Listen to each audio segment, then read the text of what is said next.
So Oregon beats Washington yesterday, bounces back from the loss against Purdue, which was a missed opportunity. And by the way, Big Ten's tough. Ohio State went to Purdue and beat the Boilermakers on their home floor. They had not lost in West Lafayette in a hot second, I don't believe. And we saw how good that Purdue team is. Ohio State went in there and beat them. So that should make you feel a little bit better about Oregon beating Washington 82-71.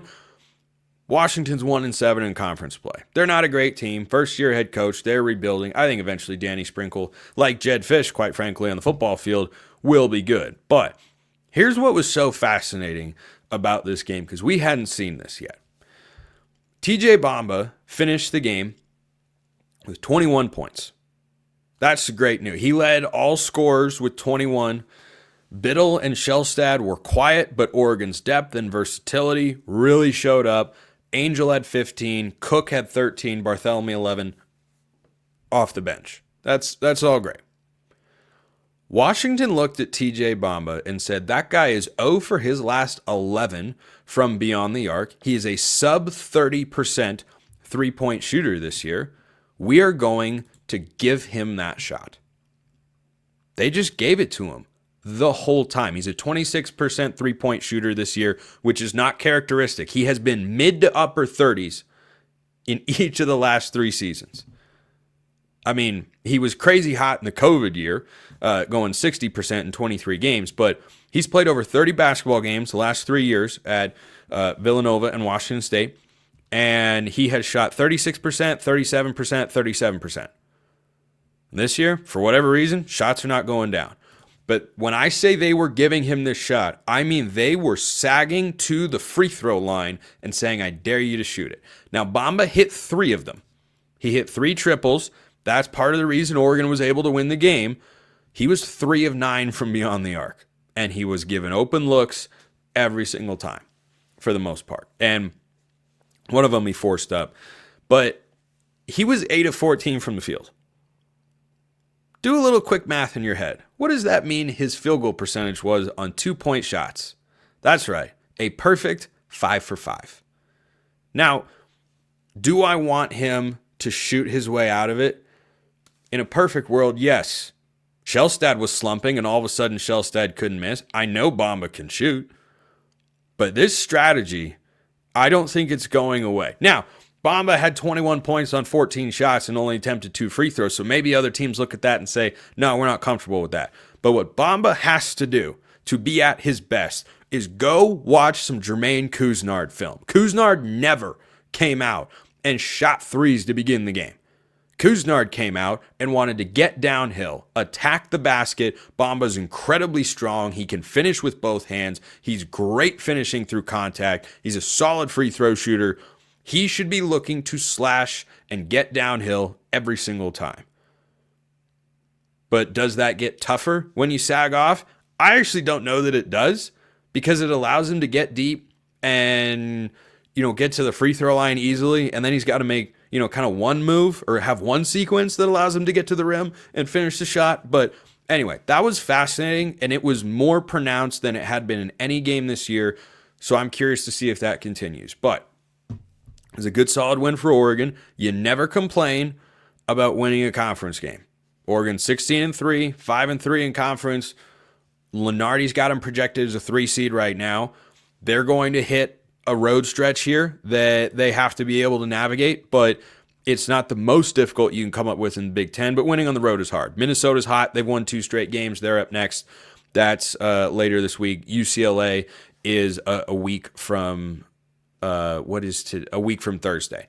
So then they play Nebraska, then they play the Michigan schools, and that'll be really, really tough. Like there are a lot of difficult games remaining on Oregon's schedule here, but there are a lot of opportunities to pick up quality wins, stay as a projected top, 3 to 5 seed, which is where I would like to see them be able to finish by the time the NCAA tournament rolls around. Be a top 3 to 5 seed. History will tell you that gives you the best shot to make a run in the tournament. So I was more than a little intrigued. It wasn't a pretty game. It was kind of ugly, sloppy. Neither team shot the 3 well. Neither team played as well offensively as 82-71 indicates. Quick, hilarious note.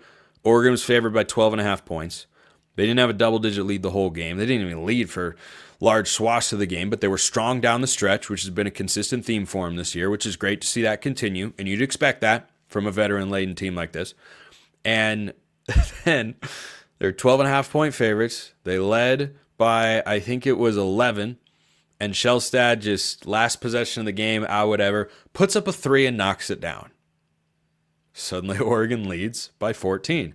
Washington then, with 10 seconds on the clock, for no reason, comes down, shoots 3 and makes it. Good teams win, great teams cover, folks. So Washington did cover the 12.5. It was a hilarious sequence to end the game. But bottom line, Oregon wins 16-3.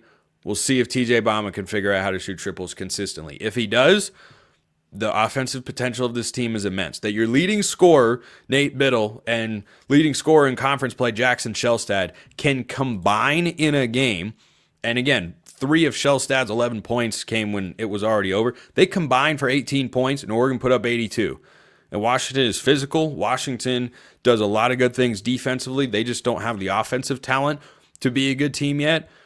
That's a really good sign, and it's why I've been bullish on this team. They have a lot of different options. Bamba and Angel combined for 36 points. Both guys have been struggling.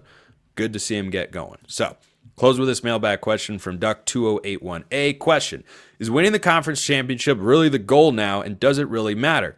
Look at the current Natty game. Dan stated you must be playing your best football at the end of the season, so expect to see younger guys in the beginning to get experience. Schedule sets up good for this next year. Sets up well would be the correct grammatical typing of that particular part of the question. But with regards to the conference championship game, I mentioned this on yesterday's show, but according to Heather Danich of ESPN, there are not going to be format changes arriving to the college football playoff. Now, I don't know if Oregon's going to be in the same position they were this year, where they're, in control of their own fate to get a first round bye. But going back this season, I'd want Oregon to lose. Give me a home playoff game. Next year, though, if Oregon loses at Penn State, that might be the difference between them going to the Big Ten championship game or not. Now, I still don't expect that necessarily, going to the Big Ten championship game, and if they don't get there, I don't think it'd be a failure of a season as long as Oregon makes the playoff. That's the standard for success year in and year out. And winning the conference championship, it certainly made a statement in the moment, and it is a statement overall that Oregon came in, went undefeated, and won the league. Like that should not be ignored. It'll get overlooked, at least in the immediate aftermath. We're still not even a month removed from Oregon getting blown out in the Rose Bowl. So that's what everyone remembers about the season. But you have to try and go back, go through your data banks. Why am I forgetting? Zola style in Captain America the Winter Soldier. Go through the data banks and remember, what did it feel like to come in to the Big Ten in the first year and win the conference that Paul Feinbaum just declared? Now, his word is not everything per se, but he's an SC homer, and even he admits, the Big Ten owns college football right now. Well, Oregon won the Big Ten this past year. That was pretty darn good. And it felt pretty darn great in the moment to realize, wow, Oregon just came in and won this in the first year. That's not what everyone remembers. It still happened, was rather impactful. So, Oregon's definitely at the point, at least for me, where winning a conference championship is great, but it's not the goal. It's not what everybody wants, because we've seen it before. Oregon won the Pac-12 in the COVID season, and in 2019, and in 2014, and in 2009, 10, and 11. Pac-10, 12, and whatever it was. We've seen that several times. It's great. It's exciting. It gives you an opportunity. It could be worthwhile one day if Oregon is, 10-2 going into the Big Ten championship game. Let's say, for instance, Oregon loses to Oklahoma State in an upset and then loses to Penn State on the road and wins every other game. Suddenly that Big Ten championship might be the guarantee that they get into the playoff. That's where I think the conference championship game can become the most impactful or important for Oregon football going forward. Because nowadays, especially after this season, winning the conference championship, from plenty of people, might celebrate some in the moment. Sure, that's great. It's going to feel like winning a bowl game. Seen it, done it.